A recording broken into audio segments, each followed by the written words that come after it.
آج متوسط طبقہ بھی بدحالی کی زندگی بسر کر رہا ہے۔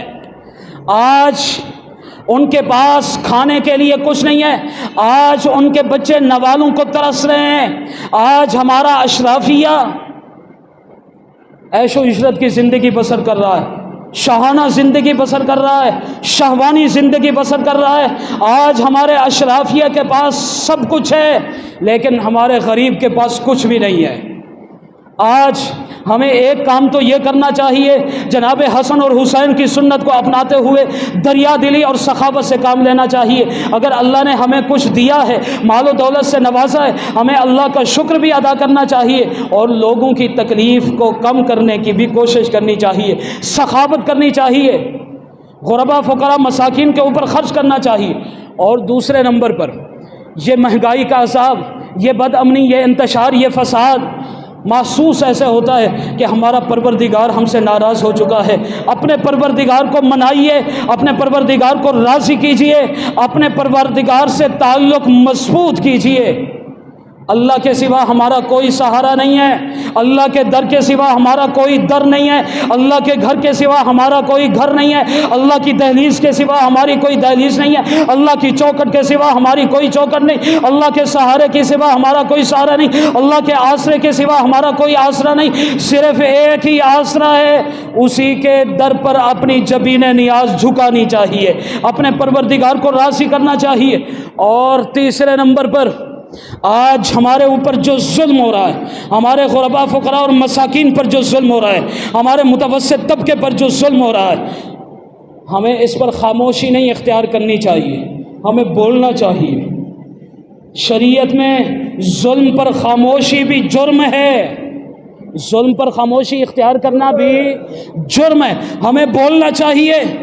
آج اشرافیہ ہمارے ٹیکسز کے پیسوں سے عیش و عشرت کی زندگی بسر کر رہا ہے، آج ان کے کتے عیش و عشرت کی زندگی بسر کر رہے ہیں، ان کے لیے آج ہر قسم کی سہولیات میسر ہیں۔ اشرافیہ کے کتے بھی ایئر کنڈیشن میں سوتے ہیں، ان کا بل ادا ہم کرتے ہیں، اور ہمارا غریب اگر 200 یونٹ استعمال کر لیتا ہے تو خودکشی پر مجبور ہو جاتا ہے۔ آخر کیوں؟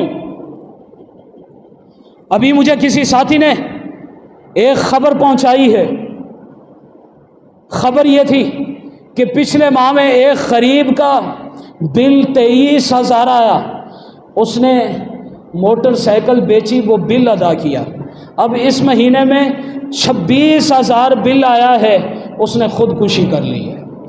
مجھے بتاؤ یہ خون میں کس کے ہاتھ پہ تلاش کروں؟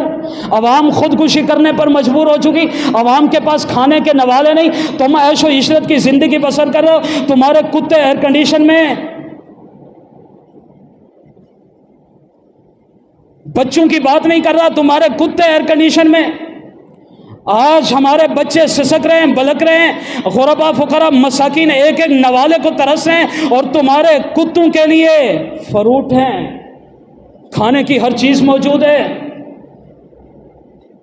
کل خدا کو حساب نہیں دینا تم نے، اللہ کے سامنے پیش نہیں ہونا۔ میں آپ کی خدمت میں درخواست کروں گا کہ آپ اٹھیے، اپنے اوپر ہونے والے ظلم کا حساب لیجئے، ان کے گریبانوں میں ہاتھ ڈالیے، ان کی بدماشی کو روکیے، ان کی بدمستیوں کو روکیے، ان کی خرمستیوں کو روکیے، ان کے شاہانہ پروٹوکول کو روکیے، ان کی چمچماتی گاڑیوں کو روکیے، انہیں محلات سے باہر گھسیٹ کر نکالیے۔ یہ کون لوگ ہیں جو ہمارا خون چوس رہے ہیں؟ یہ کون بدمست لوگ ہیں جو بدمست ہاتھی کی طرح ہمارے اوپر چڑھ دوڑ رہے ہیں؟ ہماری غربت کا احساس نہیں ہے، ہمارے بچوں کے چیخنے اور چلانے کا انہیں احساس نہیں ہے؟ ہزاروں کے بل بھیج رہے ہیں، ٹیکسز کی بھرمار ہے، اور میں آج ہی یہ رپورٹ پڑھ کر حیران رہ گیا، پچھلے سال کی رپورٹ ہے، 34.5 کروڑ یونٹ سرکاری ملازمین نے مفت میں استعمال کی ہے۔ یہ تمہارے باپ کا ملک ہے؟ بدبختو تمہیں شرم نہیں آتی؟ 34.5 کروڑ یونٹس کی بات کر رہا ہوں، اور میرے غریب کا 200 یونٹ کا بل آتا ہے، وہ خودکشی پر مجبور ہو جاتا ہے۔ آخر یہ لوگ کس کے ہاتھ پہ اپنا لہو تلاش کریں؟ ان کا مسیحا کون بنے گا؟ یہ ملک اس مقصد کے لیے بنایا گیا تھا کہ تمہاری عیش و عشرت ہو اور غریب یہاں پر قسم پرسی کی زندگی بسر کرتا رہے۔ خدا را شرم کیجئے. بیوروکریسی، ہمارے عدلیہ میں بیٹھنے والے ججز، ہمارے سلامتی کے اداروں کے محافظ، خدا را رحم کر لیں، اپنے عیش و عشرت کو ذرا کم کر لیں. یہ ہزاروں لیٹر ایک ایک شخص جو پیٹرولیم مصنوعات استعمال کر رہا ہے اور ہزاروں یونٹس ماہانہ ایک ایک شخص استعمال کر رہا ہے، خدا را اس کو بند کر دیجیے، اسی کو بند کر دیجیے. میرا غریب خوشحال ہو جائے گا. اس غریب کی سوچیے.